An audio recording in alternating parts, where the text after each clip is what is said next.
So thank you very much to the Gulf International Forum for organising this event, and at such a critical moment, this International Domestic Workers Day and the 10-year anniversary of the adoption of the ILO Domestic Workers Convention 189. And thank you all for joining us today. We have an exciting panel of speakers, including two former migrant domestic workers from the Philippines and from Kenya. We have an author and activist, as well as an ILO colleague from headquarters, who is really our expert on domestic work, who I'm sure you'll agree will give you a very multifaceted perspective on this important topic. Let me start by introducing myself. I'm Sophia Kagan. I'm the project manager for the Arab States component of the Fairway program, an interregional project that looks at the protection of migrant workers, including migrant domestic workers in the Arab States. I won't take up too much time from our esteemed panelists. We have a lot to talk about, but let me just set the scene very quickly. Domestic work in the Gulf is critical. In at least two countries in the GCC, migrant domestic workers comprise a quarter or more of the labour force. And I think it's quite telling that this was the first sector where international recruitment restarted, even as the COVID-19 pandemic was raging on and the borders were mainly closed. And even though there has been some progress, which I'm sure we'll touch on during this event, in all GCC countries, domestic workers continue to have fewer rights than other workers. They are paid less, they work longer hours, they accrue less leave, they are subject to a more restrictive kafala sponsorship system and the threat of absconding. And in many countries, labour and sponsorship reforms, including the implementation of wage protection systems, have come and gone and quietly excluded migrant domestic workers. And perhaps most importantly, the foundational goal of Convention 189, that domestic work is work, still remains elusive in many households behind closed doors in terms of the attitudes of employers of domestic workers. And this is because, I mean, not just in the region, but globally, it remains the case that the sector is undervalued, that it's invisible and seen as feminine work. And so it's in this context that we need today to look at the situation on the ground, the lived reality of migrant domestic workers, and as well as recognizing the successes, also acknowledge what's left in terms of future reforms.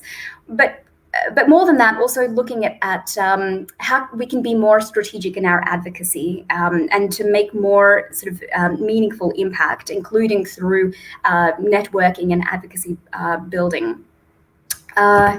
So with that, I'll turn to our first speaker, Claire Hobden. Claire, you are the global coordinator of the ILO strategy to make decent work a reality for for domestic workers. Congratulations on the launch of a flagship report, Making Decent Work a Reality for Domestic Workers, Progress and Prospects 10 years after the adoption of the Domestic Workers Convention 2011. Number 189, the link to which we'll make available in the chat, so it's available to those participating. So firstly, what does the ILO Global Report tell us about the number and the type of domestic workers in the Gulf region, and how does that compare with the picture globally? Thank you, Sophia. It's a pleasure to be here and to share these findings with you. Indeed, the global report does produce estimates on the number and type of domestic workers globally and at regional level. While we don't use the GCC as a region in and of itself in the report, I do have some statistics that were prepared for today's session. So just in case you go looking for them in the report, you won't find them there, but we can possibly share them with you following the call. So globally, there are 75.6 million domestic workers. This estimate takes into account domestic workers over the age of 15. And it also takes into account, for the first time, not only domestic workers who are hired directly by households, but also those who are hired through service providers, which is more in line with the scope and definition of Convention 189. And as you know, we believe that if we can measure it better, we can do a better job of also showing the implications that certain things like laws and policies might have on the sector and also on this segment of the larger workforce. So with that in mind, women make up the majority of the sector. Again, globally, they represent 3/4, 76.2%. It does mean that 1/4 of domestic workers are men, and in fact, men outnumber women in certain regions, notably in the Arab states. So they represent 63.4% of the sector in that region. They also represent 4.5% of employees globally, but this proportion ranges from less than 1% in Europe and Central Asia to 12.3% in the Arab states. And finally, as a percentage of the total number of domestic workers worldwide, the Arab states account for 8.7% of all domestic workers, but for close to 1/4 of male domestic workers. So here we see that there's a gender distribution that's a little bit different than what we've sort of understood in the global estimates, at least in the past. So just turning quickly to the GCC specifically, we estimate that there are 5.8 million domestic workers here. 35.4% are women and 64.6% are men. They represent 21% of total employment, and they represent a higher share of female employment, so 47.8% of female employment in the GCC, and men domestic workers represent 15.6% of male employment. So pretty high figures compared to the rest of the world in general. And generally speaking, a region that employs a high share of the total number of domestic workers worldwide. That's great. Thank you so much, Claire. I think these updated statistics are really valuable in terms of understanding the scale of the sector. My next question is, what do you see as the overall trends in legal protection and implementation of legislation in the Gulf, but also, I mean, to the degree that this is covered in the report, but perhaps also globally, and if there are any sort of positive practices from some regions that you want to highlight on any of the thematic areas that are covered in the report? Sure. So exactly, the report in its first part covers the global and regional estimates. The second part of the report turns to the extent to which domestic workers are covered by labor protections and Social Security. And the final part of the report looks at the extent to which those rights have become reality for domestic workers. So we are looking at legal gaps and implementation gaps. And the final part of the report contains good practices to close both the gaps, but with an emphasis on implementation. A lot of examples on the extension of legal protection are contained in part 2 of the report. So part 3 really tries to focus on good practices in terms of implementation. So here the contrast is quite stark. Globally, we're saying that 88% of domestic workers, 88% of countries globally are in some way or another recognizing domestic workers within the scope of national labor legislation or under special regulation or both. So this covers a significant number of domestic workers worldwide. And over the last 10 years, we've measured that there's been a reduction of 16% in the number of domestic workers who are excluded from labor laws. So roughly 16% of domestic workers who are now recognized as workers as a result of labor law reforms. We also look at specific policy areas, so working time, wages, and maternity leave and protection. What we see is that the least progress has been made globally in terms of minimum wages, and the most progress has been made in terms of the right to weekly rest. So just to take a step back and put this in perspective in the region. So if there are 36% of domestic workers who are excluded from the general scope of labor laws globally, in Arab states, that figure is quite different, as you might imagine. So there are 94% of domestic workers who are only covered by subordinate regulations. So they're excluded from the scope of the labor code, but they're covered by subordinate regulations. Only 3% are covered by a combination of general labor laws and subordinate regulations or specific labor laws. And the remaining 3% are totally excluded. So in comparison, at the global level, you have a much higher percentage that are covered by a combination of general labor laws and special regulations, and 36% who are excluded, with fewer in the middle who are covered only by subordinate regulations and fewer who are covered only by general labor laws. So again, progress in terms of minimum wage coverage has been the slowest. In terms of weekly rest, we see high rates of coverage in the region. So the two are sort of opposites in a way. With minimum wage coverage, 84% of domestic workers remain excluded, or there is no minimum wage that is applicable to domestic workers, or there is no minimum wage in the country. So we look at the two different scenarios. And then with respect to working time, more progress has been made also in terms of annual leave. So for weekly rest, we see that 96% of domestic workers now enjoy the same rights as other workers in the region. And with respect to paid annual leave, that figure is 73%. So 73% of domestic workers who have a right to paid annual leave. But more often than not, this period is shorter than for other workers. So there remains some gap in the level of rights that are afforded to domestic workers. Now, I think it's important to stop and talk a little bit about the implementation. And here we do, again, have data on the GCC. So in terms of actual working conditions among domestic workers in the GCC, we see that domestic workers tend to work particularly long hours. So 40% of domestic workers work 60 hours or more, whereas only very few work fewer than 20 hours. Still, that figure is at 15% who are working fewer than 20 hours a week. There's also information on the distribution between, the differences between men and women. So male domestic workers in the GCC are more likely to work longer hours. So 64.9% of male domestic workers in the GCC are working over 60 hours a week, whereas women, it's 30% of female domestic workers who are working over 60 hours a week. So we do see a strong tendency in that direction. And finally, for wages, we don't have data that's specific to the GCC because there's not enough data to produce a robust estimate.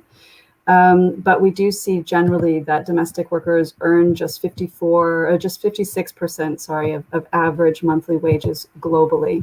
And in the Arab states, I have to say that I don't have that figure immediately available. But it is definitely lower, and especially lower when you take into account the long working hours. So one of the beauties of the report in a way is that you can see that interlinkage between the number of hours and the wages. So in the Arab states, it's one of the regions where you have extremely long hours and lower than average wages. That's great. Thank you so much, Claire. We'll move on to our next speaker, but I'm sure that we'll be able to pick up on some of the findings in the report during the question and answer. So thank you again. Sheikha, now over to you. Sheikha Al-Hashem, you're a writer and researcher from Kuwait, focusing on women, migrant workers, and the political economy. You've been active on social media in English and in Arabic and advocating on the rights of migrant domestic workers. You've written and spoken on a number of occasions about how feminism often leaves behind marginalized groups like domestic workers. And finally, you're also a non-resident fellow at the Gulf International Forum. So thank you so much for joining us. A question for you. It's sort of a multi-part question, so bear with me. My question is, what role can academics and civil society in the Gulf play in elevating the importance of protections for migrant domestic workers? And can these objectives sort of be wrapped up in an intersectional approach, like advocating for the rights of domestic workers under the umbrella of feminism? And when so, many nationals, including those who consider themselves feminists and also work in human rights organizations, have grown up normalizing certain treatment of domestic workers in their homes, in their family homes. I mean, does this pose challenges in terms of regarding domestic workers truly sort of as equals in intersectional campaigns? Thank you, Sophia, and Gulf International Forum for hosting this discussion. And happy International Domestic Workers Day. It is an honor to join Mariana Bunda and fellow esteemed panelists.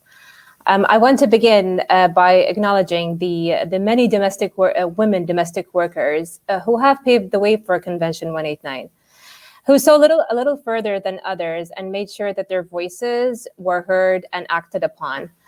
I want to also acknowledge the many women and men who have every right to celebrate on this day, but aren't with us because they have lost their lives unjustly and have yet to gain the justice they so rightly deserve.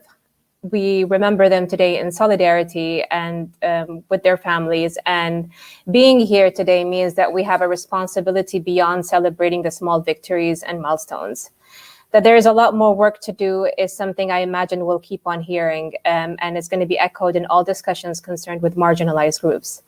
This morning, I had the honor to speak at the 4th International Domestic Workers Day Stakeholders Forum organized by Standing in Kuwait Domestic Workers Association. And I mentioned the precarious nature of the domestic work sector.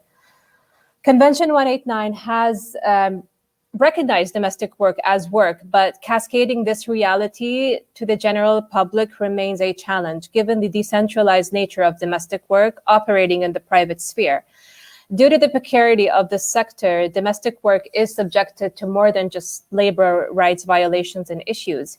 Even with the convention in place and an enacted law in Kuwait, for example, domestic workers are subjected to human rights and humanitarian violations, as well as welfare issues. As a sector that is globally high in demand, as Claire just showed, and is very much essential, it is also extremely devalued and the workers underrepresented.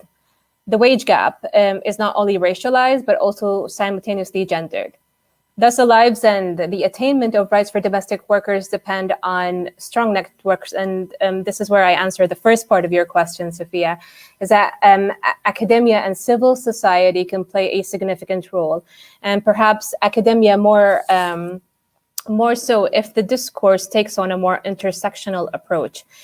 If we have students, for example, in the classroom, think from an intersectional perspective, and if academics and researchers publish scholarly work that challenge core considerations of representation and the power dynamics that have placed migrant domestic workers at the periphery and least priority of state policies, national labor unions, human rights organizations, and of course, women's rights organizations, then we will perhaps start to go somewhere.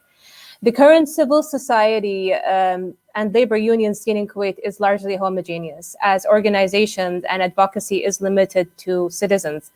And any work that, due to international pressure or social media outrage more recently, to include marginalized groups, comes from a standpoint of pity rather than empowerment, as an obligation rather than a right. And I believe this is where introducing intersectionality and intersectional modes of thinking becomes quite pertinent, as the gender, racial, and class underpinnings of the precarity of domestic work reinforces the lines of privilege.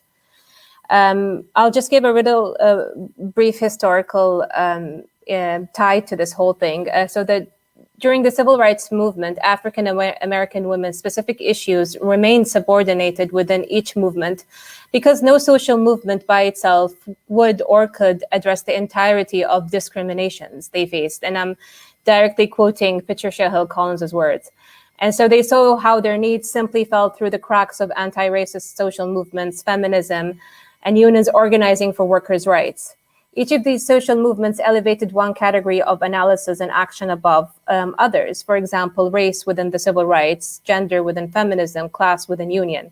And so here I revisit what I mentioned when we had the intersectional feminism talk with the Gulf International Forum, when I said that we should look at intersectionality as a nodal point connecting various social divisions and inequalities, and not look at identities and categories as static terms.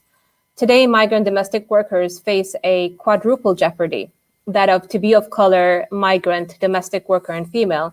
And it's a play on Francis Beale's 1969's famous essay, Double Jeopardy, to be Black and female. And so how does this tie into academia and civil society in the Gulf? We need to look at the structural domain of power and how power relations of class, gender, race, citizenship, migrant shapes the institutionalization and organization of both domains. Civil society groups like feminist and women's rights organizations must ask key feminist political questions more widely and be inclusive by stepping up and becoming intersectional, by involving domestic workers when campaigning, for example, for ending violence against women, or legal reforms, or access to health. Human rights NGOs need to condemn publicly injustices and demand a seat in policy negotiations. If migrants aren't able to join these negotiations, at least discuss with them beforehand what needs and rights need to be communicated to policymakers. The migrant office, for example, the migrant workers office, for example, at the Kuwait Trade Union Federations needs to expand and to develop to accommodate more nationalities and to become more gender sensitive. On a day like International Domestic Workers Day, NGOs need to be at the forefront to support initiatives and projects organized by migrant domestic workers and not to tokenize them, because this is really essential. I believe that grassroots and local groups like Sandigan Kuwait and the Ethiopian Domestic Workers Association remain understudied in academia. And we have yet to forge stronger coalition with and gain full recognition from civil society. We need to work harder to bring greater awareness amongst local NGOs and the KTUF, and to seek to break traditions and mentalities towards domestic work, gendered labor norms that have been in the household, especially because domestic work was, considered essentially feminized, and that kind of feminization sort of manifested in unions, and not just here, but also globally. And that's where most of women's work was less valued and severely organized. To answer your second part to the question, why so many nationals have, and including human rights organizations, have grown up normalizing treatment of domestic workers in their homes and not having them as equals. It's an excellent question, and I think I shared this with you, and I shared this with Anne, that this a very small incident occurred to me only a few days back, when the domestic workers in my household have been with us for 28, 21, and 15 years respectively. And while even before the enactment of the law, my family brought us up in a way to ensure the provision of all their rights, and we treat them equally as our family, but also as workers in their full capacities. However, I remember when I was driving to accept the award that Anne will definitely speak to you about. It's an excellent ceremony that we had today. I remember telling my domestic worker, and her name is Gulab Jan, and she's from India, why they were receiving this award and why I do what I do. And then, it encouraged her to tell me her story. And she told me her story from her childhood, and then how she came to Kuwait and how her life has been. And that occurred to me that I didn't really stop to think and ask if, for example, herself or the others needed someone to talk to, or if they wanted to form a support group, with their own communities, or to just, vent, because this is something that we all sometimes need. And as a feminist who advocates for the elimination of gender-based violence, I always try to seek out the strong woman and the victim of abuse. And I always looked outside of my own home, because we tend to sometimes overlook whatever is happening under our roof. And I didn't realize at that moment that there are significant stories that need to be, that we need to tell.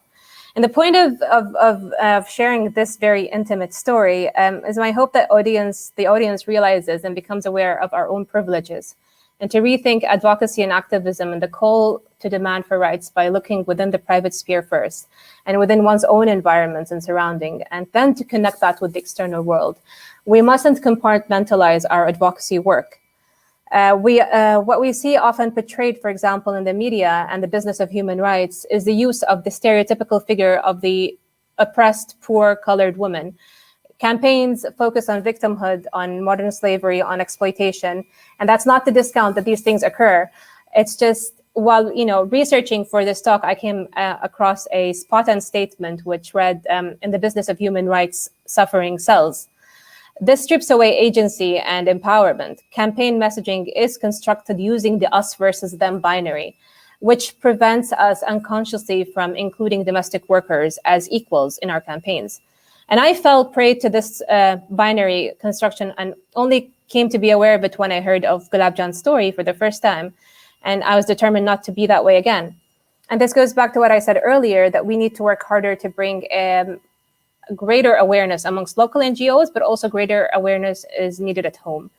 And I saw amazing, heartwarming videos today at the awards ceremony of great employers and domestic workers.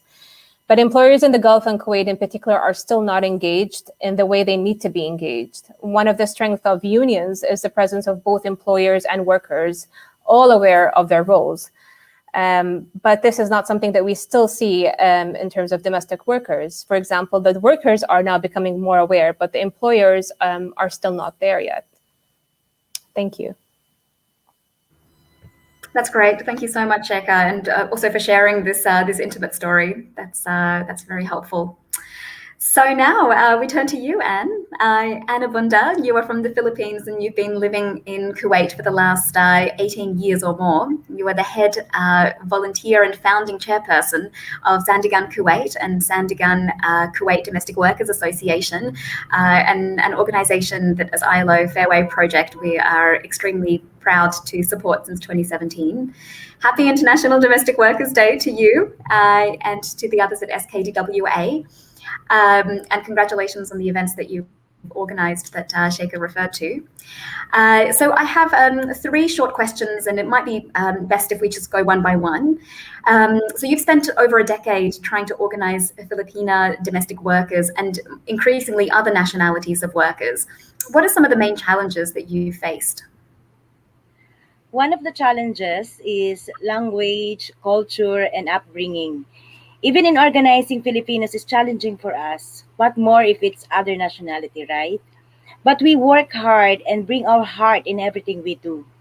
We combat the barriers by creating the Integrated Community Center, training leaders composing of diverse nationals and backgrounds. The Ethiopian, Sri Lankan, Sri Lankan, Nepal, and African leaders, we do background checking also to make sure that we are training the right leaders. Through them, we are able to reach and understand the migrant workers from their perspective. What are the common issues that migrant workers are facing from their point of origin and the point of destination? We do case handling that covered all aspects relating to migrant workers' issues, study the existing protective mechanism put into law by country of origin, enumerate what is lacking, strengthen areas that needed to be focused, and provide the best solution if possible, like the Know Your Rights campaign and also how to assert the rights. Impossible is only an idea to block individual from pursuing change through challenging, because you need to build trust and respect with each other in every step of the way. Not impossible, only challenging. I guess, and one of the challenges you must face is the limited time that migrant domestic workers have available to participate in these activities. Many of them don't have don't have a day off, and even when the employer grants them a day off, perhaps they're not allowed to leave the home. Even if they are, in many Gulf countries, there's not safe and accessible public transport that's available. Obviously, walking is not an option right now in the heat. How do you get around this in order to maintain an active organizing committee and continue to bring new members? Yeah, we are fortunate to meet right people at the right time and gain the support and trust of International Labor Organization, International Domestic Workers Federation, and also other partners who've been very helpful with us, like SWS, ENV, Sheikh Al-Hashim, and others. Through them, we are able to establish ourselves and formulating and solidifying our cause. Having support system made us who we are today. It inspired us to continue doing what we believe to be necessary at the moment and as a sustainable effect that open opportunity for change in the future. And also the technology that we have now, we are maximizing it. Yeah, so I guess you're able to sort of access workers who are not mobile through Facebook and other social media channels as well. Yes. Yeah, that's great. And my third question is that, I mean, you have often experienced intimidation and pressure from people with vested interests in maintaining the status quo. That might be people from countries of origin, from countries of destination. How do you continue to do your advocacy? Particularly, I think, given that it's taboo even for nationals to sort of walk the fine line of drawing attention to abuses and criticizing government policy and practice. Yes, we are not here to create chaos. We are not here to create chaos. We are not here to fight with other stakeholders. Rather, we are partner for change. Changes in the community itself from the country of origin and destination. Recognizing good stories of workers and employers' relationship. Changes in the views and policies of stakeholders in government. Those changes will not only benefit the domestic workers and migrant workers in the present time, but also the future because migration happened due to economical demand of every individual. Migration is an ending cycle of people seeking betterment. Due to this factor, as long as labor movement activity happen with unbalanced treatment towards labor right, socioeconomic injustices and exploitation, advocate like us will always exist. We know our limitations and understand the community we are in. Extra care and creative way of handling sensitive issues with utmost care. That's wonderful, Anne. And I think, Sheikha referred earlier to the awards that you give to employers and workers. Many of them have been together for 30 years. And I think it's an example of the sort of the positive advocacy approach that you take that is also, I think, very important in allowing you to create those allies. Thank you. Great. Okay, well, thank you so much, Anne. And now we turn to Ada. Thank you so much for joining us, Ada. You are a business professional in Kenya who was tricked and trafficked to Bahrain and forced to work as a domestic worker. You were living in Nairobi when a woman claiming to offer you a job in the hotel industry persuaded and then coerced you into traveling, saying that the employer had already paid for your ticket and for your medical expenses. And after finally being able to contact the police, as a result of your actions, this fraudulent recruitment agency was shut down. So congratulations and thank you for being so brave to share your story when I know that it's extremely painful. Can you tell us just very briefly about your experience and particularly how you were able to finally escape by contacting the police? Ada, you'll just need to unmute yourself. Thank you so much, Gulf International Forum. It's a pleasure to be among the panelists. I want to thank you for this opportunity. On arrival at Bahrain, I landed safely, but the person that I was expecting to pick me up didn't show up. So the agent gave me to a couple that were strangers, and I asked her why she's connecting me with someone that I was not communicating with.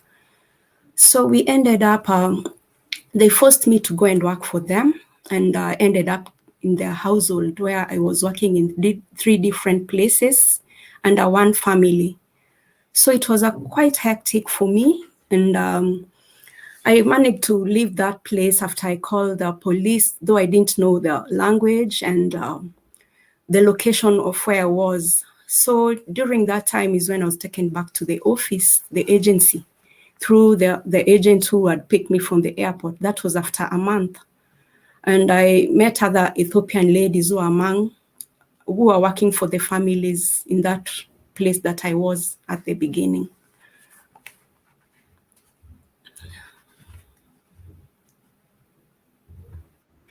Thank you so much, Aida. Can you, so you had one attempt to call the police, but you did not know your location, and so you were not able to tell them where they can find you. What was different on the second time that you tried to call when you were finally able to be rescued on the street?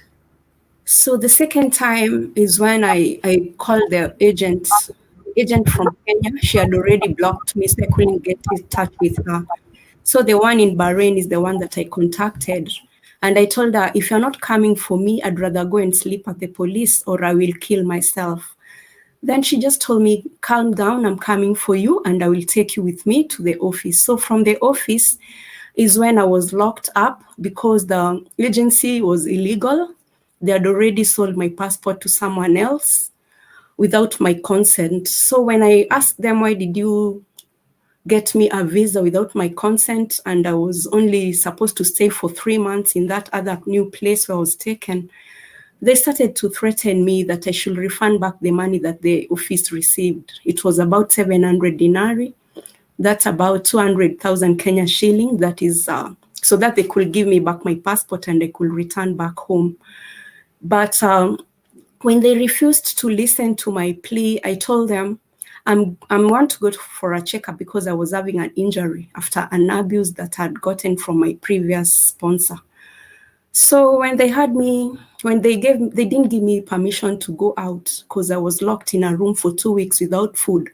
I managed to send my location to an organization in Kenya called Heart Kenya, where they told me that I can check the Refer Hospital, American Mission Hospital, where I could get help. And from there, when they refused me to go to the hospital is when I got furious and I dialed 911.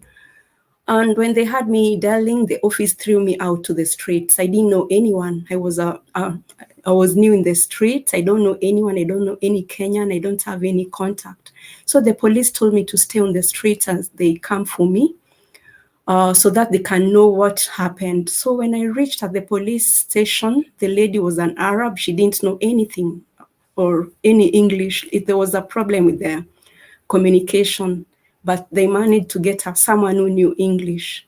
So I explained my situation, and they said I was like a victim of human trafficking, and they decided to file a case for me, and they looked for different organizations and the Kenyan representatives so they could help me and look for a way how I could get help and shelter and my passport back to Kenya, but they didn't manage to do that. So through the case, they called the boss, my former sponsor, also the agent was called to be present at the police station for the case, but they didn't show up. That's when the office was tracked down, and because it was illegal, and I said that I didn't sign any contract, I ended up winning the case. And I was given back my passport at the LMRA where my sponsor submitted himself because he might lose his job. So I was courageous enough to fight for my rights because I didn't sign any agreement with anyone when I was in Bahrain. Yet they sold me to someone else without my consent, and they forced me to work a job that I was not expecting to go and work. Thank you so much, Aida, for sharing such a painful story. I have just one follow-up question, but feel free not to answer if it's very sensitive. I know from our previous conversation that you encountered racism and verbal abuse during your time, and this is something that is seen as particularly an issue for African migrant domestic workers. Can you tell me a little bit about that experience, if it's not too painful? Yeah, when I arrived at the airport, the couple first was like racist. They were telling me, you're just uneducated, you're filth, you look dirty, never use anything from our household, even the bathroom, even the plates and spoons. So I was like put aside. I used to eat leftovers, whatever they eat, and whatever remained is what I was given. I used to sleep on the kitchen floor because I can't sleep in their bedrooms. So I was feeling like an outcast. Even when I used glass to drink water, they could tell me that don't use this, and they put a mark so that no one else is going to use. Yet in my medical records, I was clean. I asked them, why are you doing this to me? Yet when I came here, I didn't have any illnesses. Why should you treat me like an outcast? Also, the second time that I experienced abuse was in the first household where there were many people staying, even men strangers, there was sexual harassment. Sometimes men could come and start talking to me like they want to seduce me. There's a time I experienced something similar, like someone wanted to rape me, but I was like furious about it. And I told the lady about it. I found a therapist that I used to talk to. Then she told me to be calm and they will see how they can do it. So I tried to fight more for my rights, and I just took courage, and I used to pray a lot so that I could find freedom to come back to my country. I had to persevere through all that. Even the Ethiopian ladies were being abused verbally and physically, even me. That's when I got my injuries. But I thank God I was brave. I couldn't fall for their tricks, because they were telling me, we can add your salary and maybe you can continue staying with us. We are sorry about everything. Because I'm a professional and they know I speak fluent English. I was an advantage to their children because the children used to love me. But sometimes they could mistreat me. That's when I thought, they don't give like good jobs to Black people, because even at the agency, I tried to ask them, can you please change me to a better job so that I could continue staying in Bahrain? Yet they told me, no, you're not a Filipino. You can't work with us anymore. Filipinos are the only people who used to get like office jobs, and they have a driver who could drop them to work to and from. But for me, I'd rather stay in that hostel like a slave, without food, without going out. Unless I have an appointment is when the driver could pick me and drop me wherever I was going. And I thank God for the organizations that came through the police. There's migrant rights organization that we used to pay for my rent, and I got also protection from MWPS in Bahrain. They made sure that I went for the appointment at the police station. They told me, don't lie, just say the truth, and everything that you tell is going to help you. So from there, I've met many Kenyans on the streets, those who ran away. Some ran away because of abuse, and others, they were threatened. Some decided to commit suicide. I've also helped some to get back their passports. I just told them, surrender yourselves to the police. Tell them the story that you escaped and you want your legal document so that you may get visa for working with companies in Bahrain. And if you want to come back home, you can always come back home so that we could advocate for rights for the domestic workers and other workers who face challenges like I did. I'm a victim of human trafficking and I have experience, so I can talk to them and I can advise them on what is right and what is wrong about their rights. No one should violate your rights. So I just took a bold step about my experience. I went through trauma. I'm going through some therapy sessions after depression.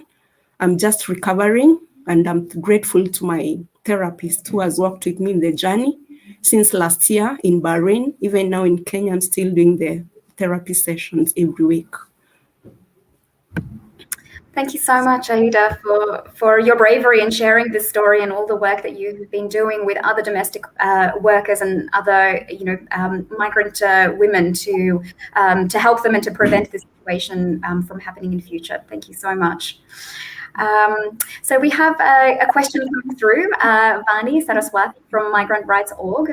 Thanks for your question. A lot of the network building and solidarity now happens online through social media. However, we also have the fear of misuse of cybercrime laws. How do you make sure workers are aware of digital security and are able to navigate this space safely? I mean, of course, anybody is welcome to take this question. I'm thinking of Anne in particular, if you have any sort of reflections, because, obviously a lot of what you do is also through social media.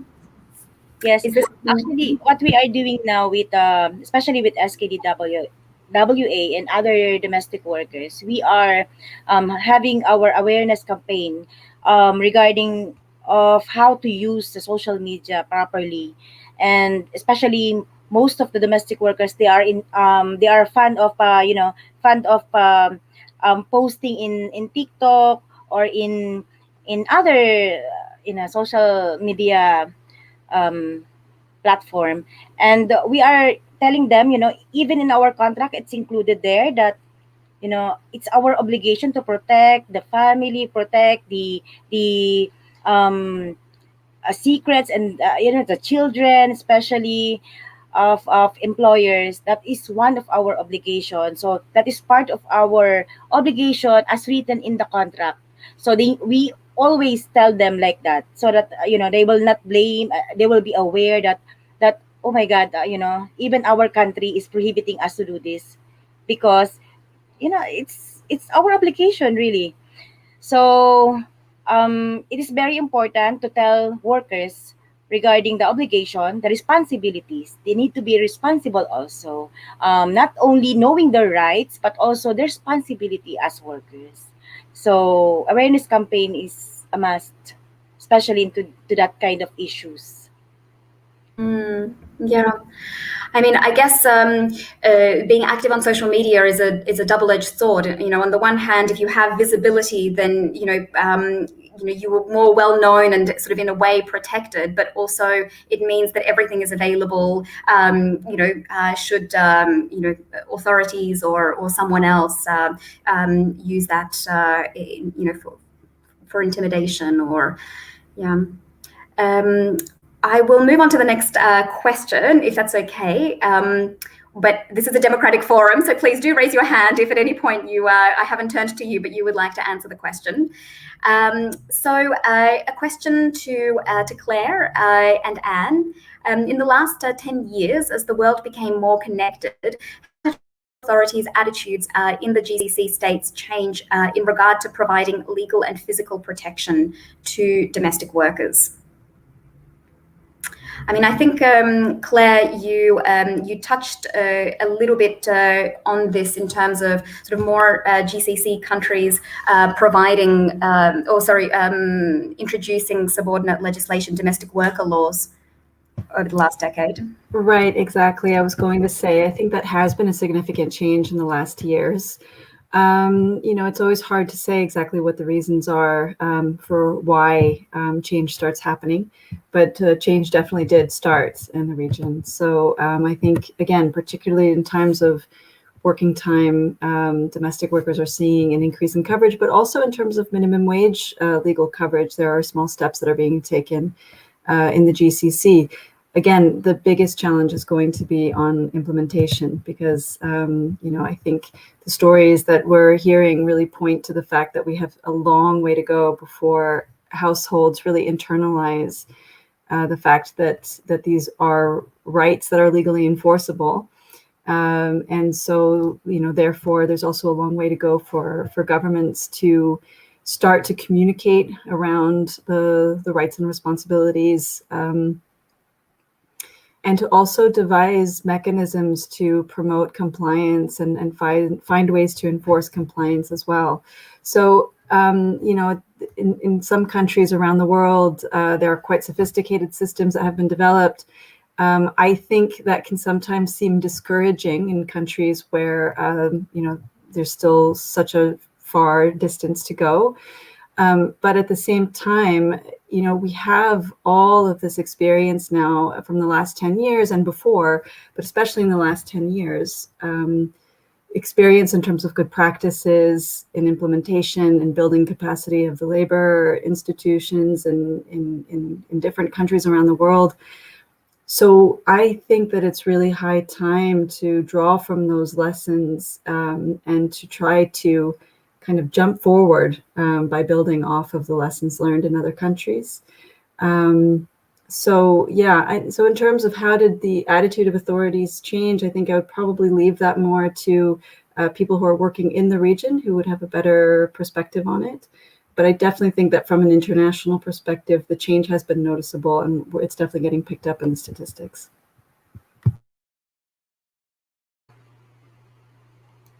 Yes.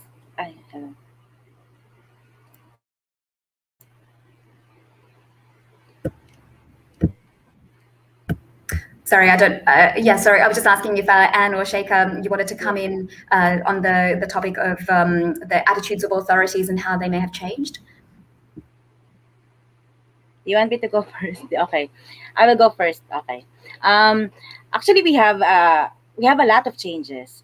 There's a lot of changes. So I will talk about only the domestic workers law and the PAM. So that's one of the big changes here in Kuwait, especially in protecting the domestic workers. However, you know, it is that there are challenges in implementation. Of course, access to justice is not impossible but very challenging for workers because of lack of campaigns on assertion of the rights of the workers. It's not enough that we teach them their rights, but we need also to teach them how to assert it. There are articles also in the law, the domestic workers law, that is not specific, like accommodation for the workers without stating the measurement of the place, which particular area of the house. Some stays in sala, some in kitchen, some in comfort room, some in diwaniya or pantry. It also says there that employer should provide food. Is it 3 times a day, 2 times a day, one time, or leftover food? It's not stated there. So workers can cook food. It also says that workers is entitled to medical care, but there are workers are still suffering from illness. How long the workers should wait till employer bring them to the hospital? So there are particulars that are not stated in the law. Of course, kafala is still there, which makes everything difficult. When it comes to PAM, the Domestic Workers Department, not accessible to everyone. Out of more or less 680,000 domestic workers in Kuwait, only one office which is located in Rumaytiya, and not everyone knows Rumaytiya, especially those workers who doesn't have day off. How can they go there? And there is no gender sensitivity training for those who are executors of the law or policy. So there's a lot of challenge. There's a lot of changes also, but there's a lot of challenges. Thank you. That's great. Thank you so much, Anne. Very helpful. I have a question for Sheikha. How do you assess the impact of local activists? What is the kind of pressure they are putting to correct the wrongdoings? This is actually a good question. I think the pandemic has really changed has shifted the discourse. We have seen more local activists taking action. I'll give the example. This recently happened is the residency law for the 60-year old when to deport them or to not renew their residency because of them being 60 years old, which is discrimination against age. Local activists took this and they were, one of them wrote an article, and then there was a graphic designer who designed the whole campaign, and it really spread very widely that I think PAM decided to rescind this decree. That we need to do more work, definitely, but I think the pandemic has made especially the youth community more aware of the injustices taking place and the actions that need to be done. So these are the shifts that are taking place right now, and I think social media helped amplify that. I think, and you have witnessed more people coming to see Sandigan than before. So this is a great shift for us. Wonderful. Thank you so much, Sheikha. And a question for Aida and others. Are there enough tools and laws put in place to end horrible cases like what Aida went through? So is there enough being done to stop trafficking, to I guess, enable the sort of accessibility of enforcement services? What are your thoughts, Aida, and perhaps others who want to jump in? Perhaps, Aida, I don't know if you can hear me. But perhaps, a question for you that to sort of phrase it slightly differently. I mean, how accessible was it to be able to sort of raise the alarm about your situation?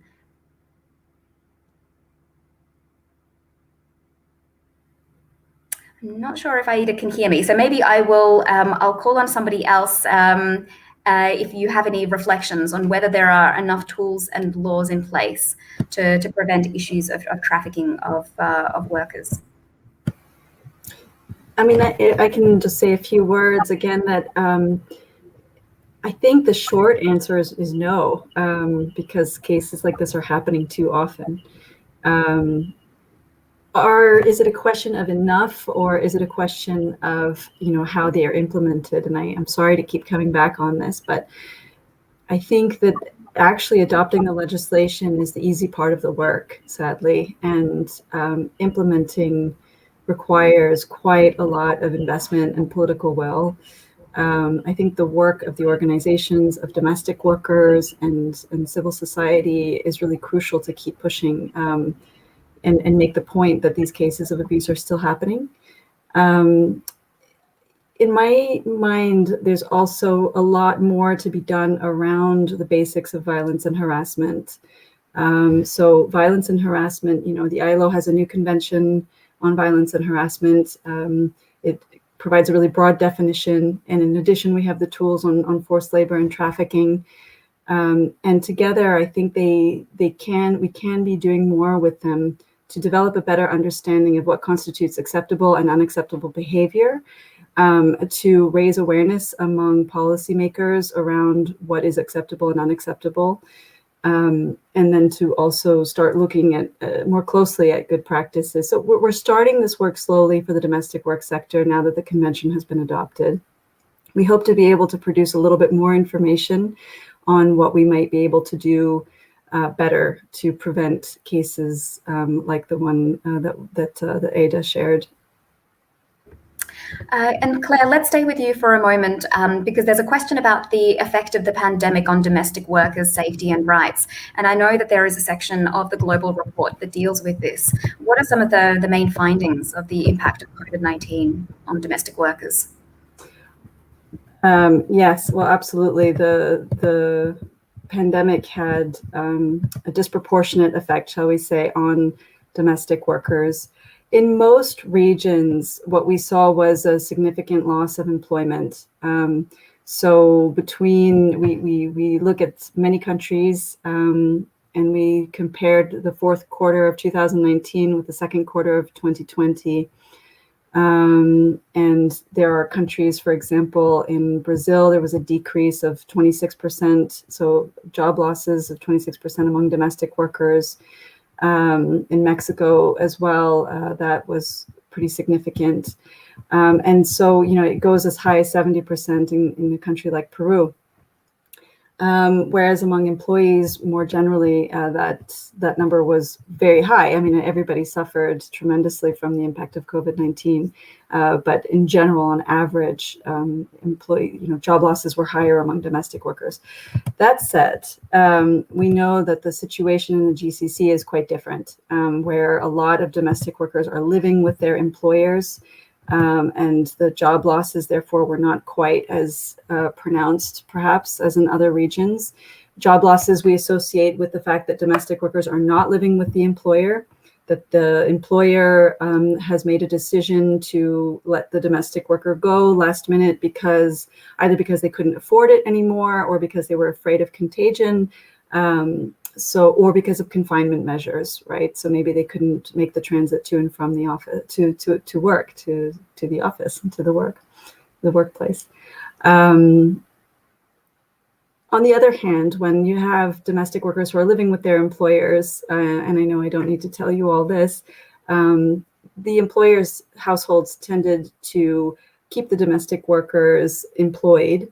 They worked longer hours, more arduous tasks, more cleaning, children home from school to take care of for longer hours. And in some cases, the households at some point decided not to pay the domestic workers as much or to defer their wages, either because the employing household itself had lost wages because of the pandemic, or because they're using it as a sort of an opportunity to postpone wage payments or reduce wage payments.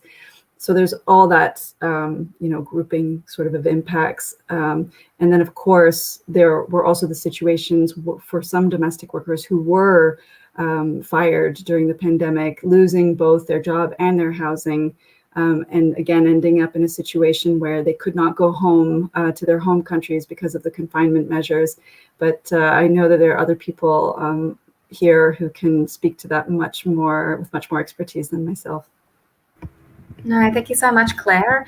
Anne, I know that Sandy Gunn carried out a study of more than 3,000 Filipino domestic workers in terms of the impact of COVID-19.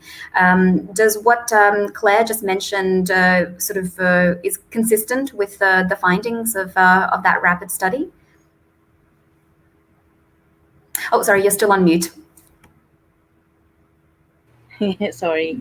Yes, it is similar with the result of the research that we conducted. Great. Let's stay with you for a moment, Anne, because there's a question here about how does the kafala system affect domestic workers differently to other migrant workers in the GCC? Yes. Of course, we all know that we cannot transfer to another employer without the will of our the present employer who give you visa. So that's one of the problem. The freedom of movement of the worker, the freedom of looking for another opportunities. It cannot be done by domestic workers. And once you get maltreated, and sometimes the access to justice is not accessible for us. The employer has the power to file an absconding case to you, and instead of you are the victim, that you need help, you end up in jail and be deported. So that's almost every day we are encountering this kind of situation of migrant workers, of domestic workers especially. That's why we are always calling the attention of everyone, especially our embassy also, to help our Filipino domestic workers, and even other embassies. We are asking their help. We are calling their attentions to be immediate in helping, because kafala system, we are sometimes we are chasing the time. Since here in Kuwait there are 7 days only in order for a worker or employer to file a case against the worker. So the worker should do act immediately. However, sometimes that's the problem. Yes, but in some countries there are sort of different absconding requirements on when or how long a worker has to sort of challenge the absconding claim, and it's a shorter period for domestic workers than it is for other workers falling under the private sector law, right? Yes, Sophia. Yeah. Great, thank you very much. I guess this was also touched on earlier, but are there any statistics on unpaid wages of domestic workers during the pandemic? Has it increased or decreased? Claire touched on this, that often in some cases where the household has lost access to income, they may be less likely to be able to pay on time. But I guess in the context also of sort of during the start of the pandemic, there was no new workers coming in. So it seemed that there were some cases, it's hard to say how many, of course, where the employer would retain the salary as a way of keeping the worker from not leaving. Was this something that also came up in your research, Anne? or generally in terms of unpaid wages of workers during the pandemic? Yes, there are cases. It shows into our research, but you know, during the first stage of the pandemic of 2020, especially. But as time goes by, workers learn how to negotiate with their employers. Especially the domestic workers, especially those who are, you know, Filipino domestic workers who are in touch with us. We somehow teach them how to negotiate with their employer, especially now that there are no new domestic workers who are coming in Kuwait. So they are learning how to negotiate. But during the first part of the pandemic last year, yes, we have a lot of problem like that until June last year. I have a quick question of my own, and this one is for Shekhar. I'm going to play a bit of devil's advocate, but there is a sort of a pervasive attitude amongst many employers and good employers of domestic workers that the worker is part of the family, but at the same time, they are not, protected by domestic violence laws or other protections sort of in the family. And although the sentiment is often meant well, it contradicts the rights-based nature of the employment relationship. So I'm curious, is it strategic to sort of correct people on this topic, or on the contrary, is it best to use whatever discourse is most kind of influential, even if it becomes paternalistic and kind of feeds into a certain sort of stereotypical image? What is more sort of strategic in this case? I think with the current landscape, it's shifting. I remember my first meeting with Sandigan Kuwait when I was sitting with one of the workers. I'll never forget her quote, what she said. She was like, I am not your daughter. You pay me for my service, not for my life. And it meant so much, because it's very, very true. I think one way of saying that, they're part of the family, kind of discounts the fact that maybe we don't need to pay them, or we'll just give them pay as if I'm giving my daughter a pay or a son a pay, just like a monthly stipend or something. Money. Yeah, and but you see it different. For example, if you go out and sit in restaurants, are they joining you on the table, in public, or are they a family just at home?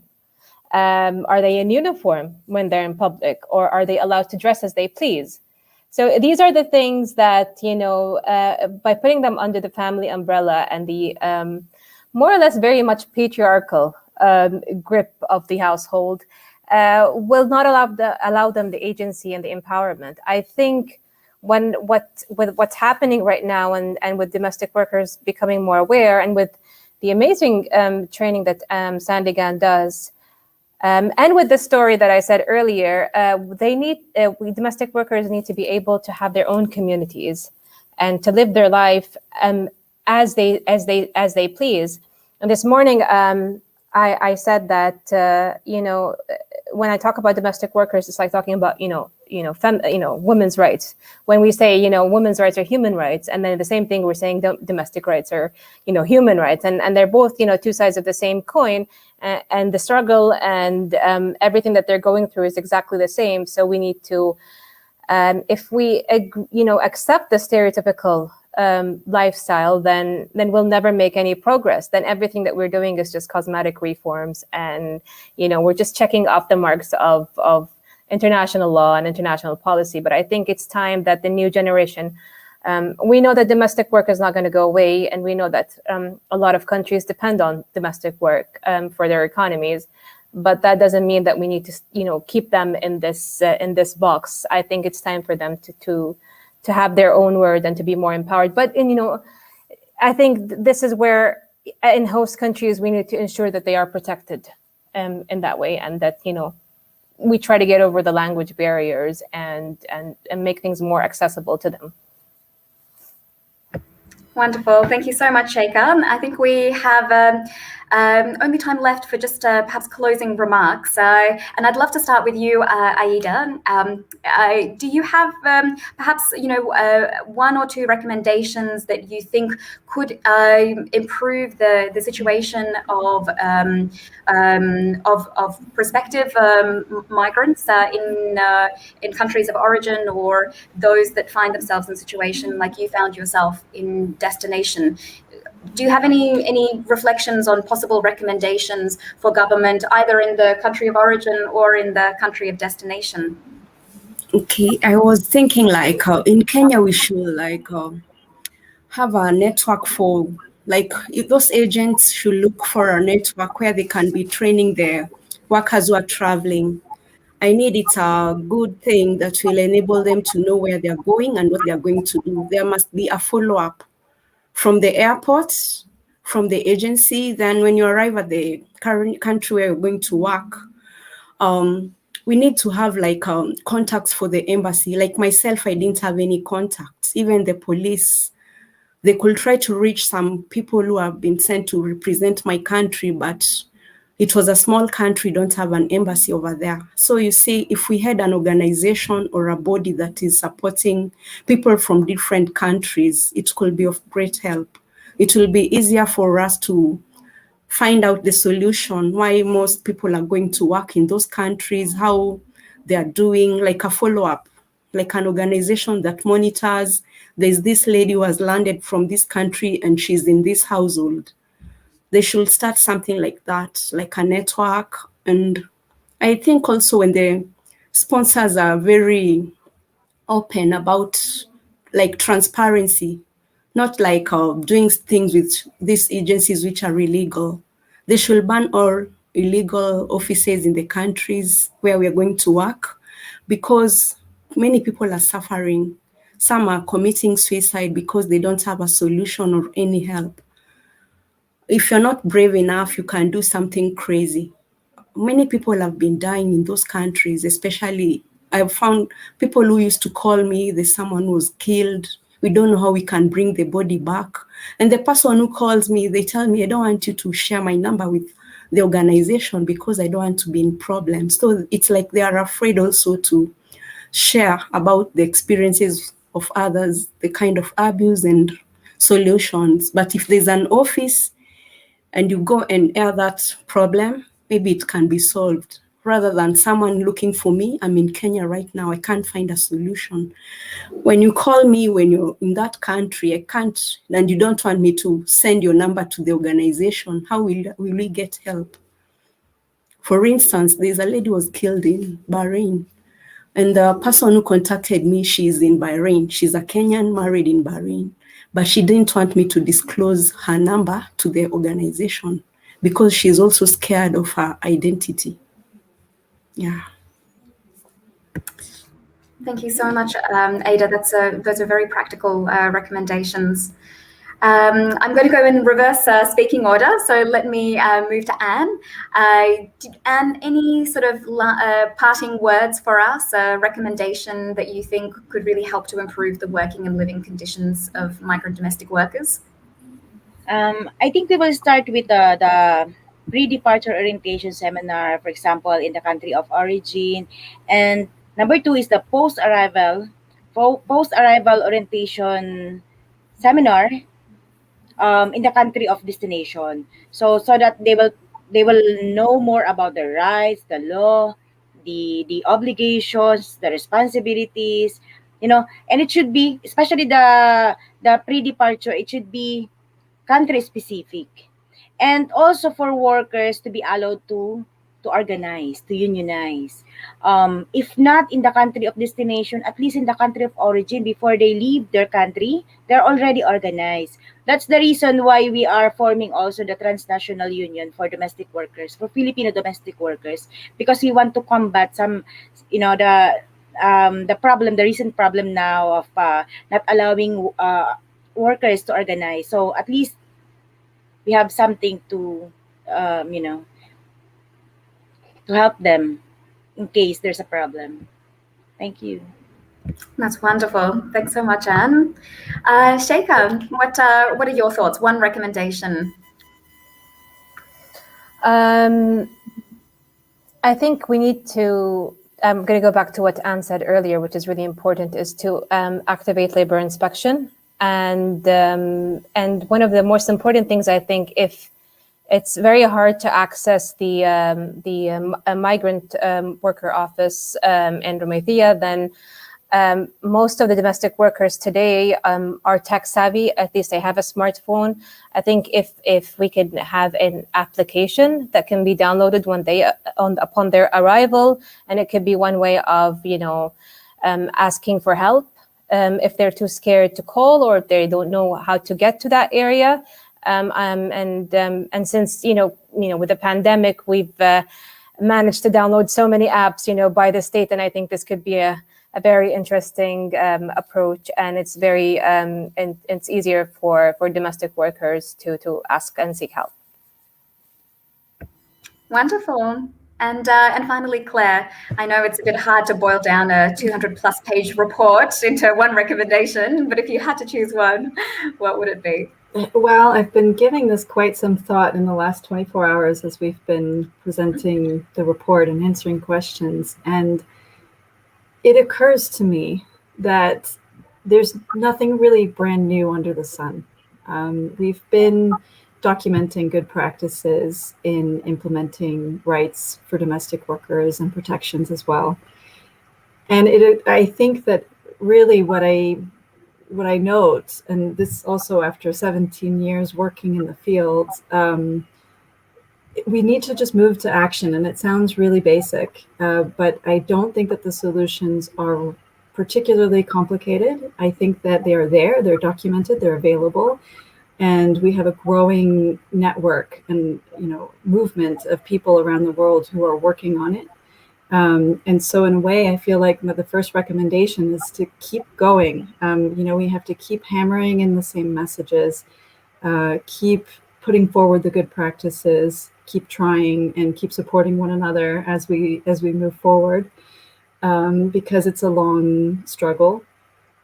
And the second actually was very closely aligned with what Anne was saying about transnational organizing. I think we've seen some very interesting initiatives by trade unions in the countries of origin, organizing domestic workers, starting new unions of domestic workers in the countries of origin with the intention of trying to build a bridge, basically, of protection for the domestic workers as they cross borders. Of course, as long as the rights in the country of destination are not in place, as long as the legal framework is not in place, it really puts domestic workers and organizations in a situation of, great difficulty. So I still think that extension of legal protections has to be a first step in the countries of destination. But we also notice that a country like the Philippines that has ratified Convention 189, that has comprehensive legislation in place for domestic workers, despite gaps in implementation, they are sending a signal to countries of destination that they uphold the rights of domestic workers, and they provide the skills training that also help.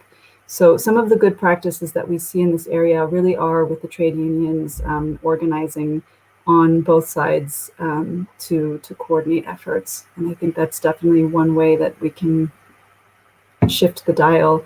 And the last word I'll say is there are also some efforts that we still need to make progress on, but to include unions in the negotiation of bilateral agreements and MOUs. And I think that is something that will also make a big difference.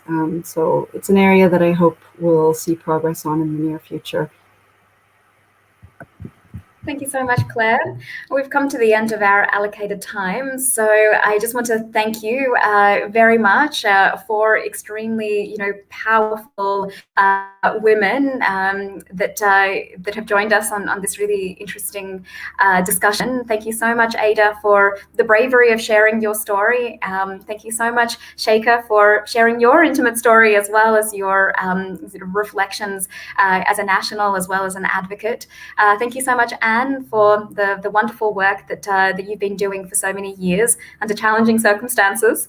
And thank you so much, Claire, for your, this comparative sort of global analysis, and for the wonderful work that you've done on this epic report that I encourage you all to read. And finally, thank you so much to Anas from the Gulf International Forum for doing all of the logistics. And thank you, audience members. I hope you enjoyed this discussion. I think, as Claire said, let's take inspiration from the fact that if we can simply keep going and keep pushing, then more good things will come. And I hope that we will continue this journey together. Thank you very much, and have a good afternoon and evening.